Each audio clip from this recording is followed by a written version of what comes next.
ឈប់ធ្វើជាអួតអាងទៅថ្ងៃនេះអ្វីដែលកំពុងរងចាំអ្នកមានតែមួយពាក្យគត់គឺចាញ់បិទមាត់ទៅខ្លាធំមកដល់ហើយ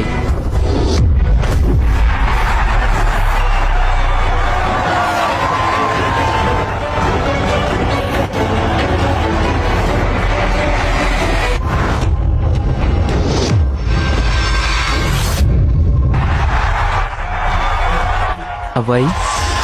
មានរឿងអ្វីកើតឡើងហើយអ្វីបានជាបែបនេះដើម្បីឈ្នះជើងឯកពិភពលោកលើកនេះខ្ញុំបានក៏ទាំងអស់ក្នុងក្រុមរបស់ខ្ញុំប្រើថ្នាំបច្ចេកវិទ្យាខ្ពស់អ្នកកាន់កម្លាំងរាងកាយបានរាប់សិបដងក្នុងរយៈពេលខ្លីហើយអាជ្ញាកណ្ដាលទាំងអស់ក៏ជាមនុស្សរបស់ខ្ញុំដែរខ្ញុំចង់ឃើញថាអ្នកយកអ្វីមកប្រកួតជាមួយខ្ញុំអ្នកពិតជាថប់ទៀតហើយយ៉ាងម៉េចឲ្យតែឈ្នះបានគឺគ្រប់គ្រាន់ចលនាដាច់ខាត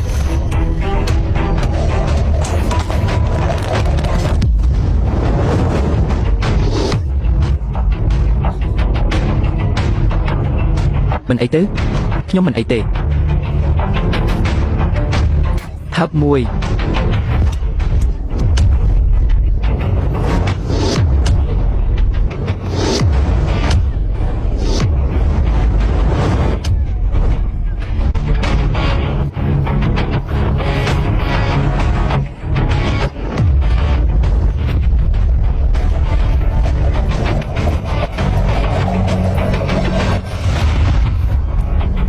ប្រហែលជាអ្នកចង់បានបែបនោះ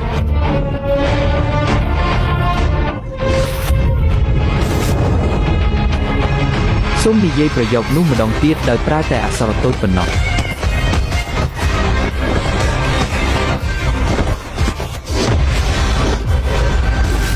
ដោយគ្មានសញ្ញាវ៉ាន់យុទ្ធនិងការតុបតែងអក្សរ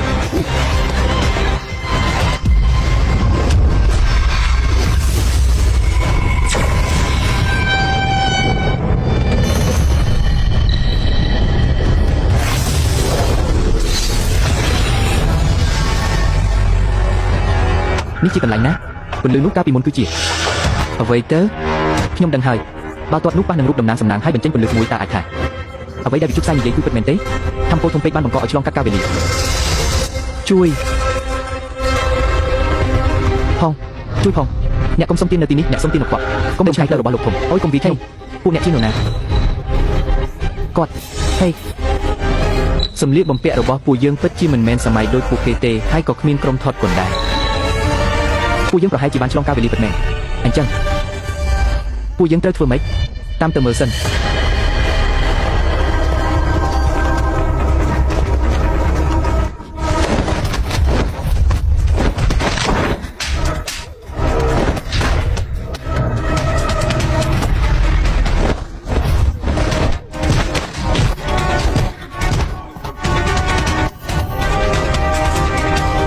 ទឹកមានប្រភពដើមឈើមានរសភូមិទាំងពីររបស់យើងមានកិច្ចព្រមព្រៀងយូរមកហើយមិនជ្រៀតជ្រែកគ្នាប៉ុន្តែក្មេងតូចនេះហ៊ានមកក្នុងទឹកដីរបស់ខ្ញុំបង្ករឿងក្នុងនាមជាមេភូមិតើអ្នកមិនគួរផ្ដល់ការពន្យល់ទេការប្រកួតទាញឈីប្រចាំឆ្នាំជិតចាប់ផ្ដើមហើយភូមិឈីងហ្វឹងរបស់អ្នកទទួលបានសិទ្ធិចូលរួមតែមួយគត់តើពួកអ្នកមកបណ្ដាំសិទ្ធិនោះមែនទេចាក់ភពទាញឈីពួកយើងឆ្លងមកមួយដំបូងបង្អស់ដែលលេងបាល់ទាត់មែនដោយជំនាញរបស់យើងមិនអាចខ្លាចជាស្ដេចនៃពិភពបាល់ទាត់ហើយល្បីល្បាញជារៀងរហូតទេល្បីល្បាញតើអ្នកមានសិទ្ធិអ្វីមកប្រជែងសិទ្ធិចូលរួមការប្រកួតបាល់ទាត់រីកជាងនេះអ្នកចាប់ក្មេងម្នាក់មកគំរាមពួកយើងចាត់ទុកថាជាសមត្ថភាពឬដោះលែងក្មេងនោះមកខ្ញុំនឹងតស៊ូជាមួយអ្នក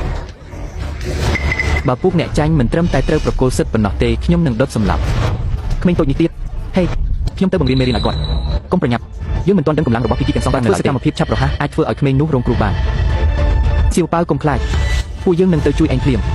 អ្នកចង់ប្រកួតអ្វីខ្ញុំនឹងទាត់បាល់ចូលទីអ្នកណាចូលបានឈ្នះ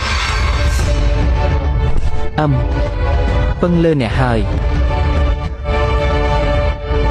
ប៉ាវកុំបារម្ភទៅរកប្រើជើងពេជ្រកម្លាំងហិមារបស់ឯងបញ្ចេញកម្លាំងទាំងស្រុងទាត់សម្រាប់តាចាស់នេះគ្មានបញ្ហាទេ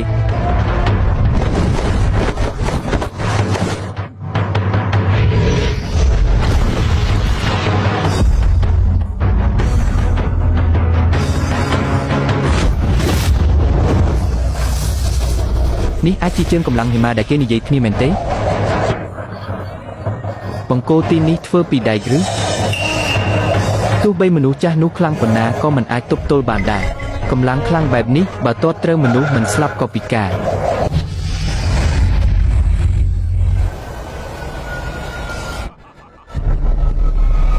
ฮ่าฮ่าฮ่าនៅមានអ្នកណាចង់មកស្លាប់ទៀតទេ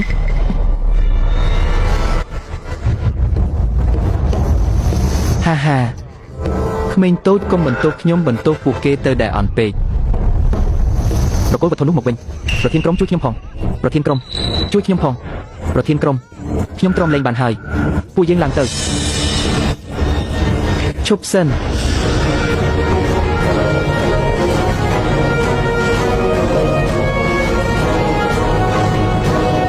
អ្នកណាថាភូមិជីងហ្វឹងគ្មានអ្នកចេញប្រកួតនៅមានពួកយើងនេះជាការប្រកួតរវាងភូមិទាំងពីរពួកអ្នកក៏មិនមែនជាអ្នកភូមិជីងហ្វឹងដែរហើយអ្វីអាចចូលរួមពួកយើងទើបតែផ្លាស់មកទីនេះមែនទេមេភូមិមនុស្សពីរនាក់នេះទោះមិនស្គាល់គ្នាក៏ហ៊ានចេញមុខជួយពេលមានគ្រោះថ្នាក់ពិតជាវីរបុរសត្រូវហើយពួកគេទើបតែផ្លាស់ចូលមករស់នៅទីនេះ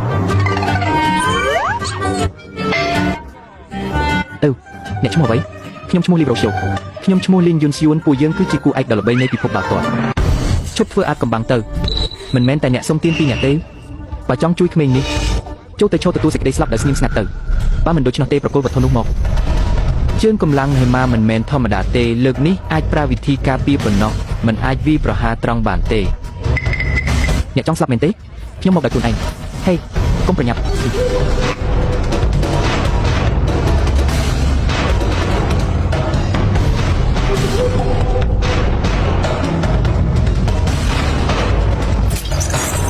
កម្លាំងទាត់អត្តបមារបស់អឺរ៉ូកើប្រហែល 10000 យូតុនបើខ្ញុំប្រើកម្លាំងពេញលេញវានឹងអាស្រ័យលើសម្ភារៈរបស់វាបើវាធ្វើពីដែកខណៈដែលខ្សែរបស់ខ្ញុំធ្វើពីធុងខ្មៅអាប់កំបាំង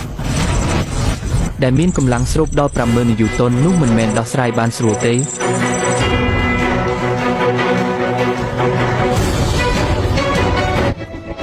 ហាហាហា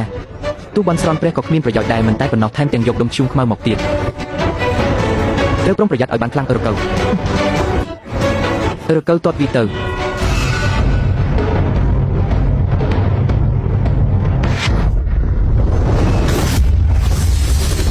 ចុចខាងក្រោមវីដេអូដើម្បីមើលភាគពេញដោយឥតគិតថ្លៃ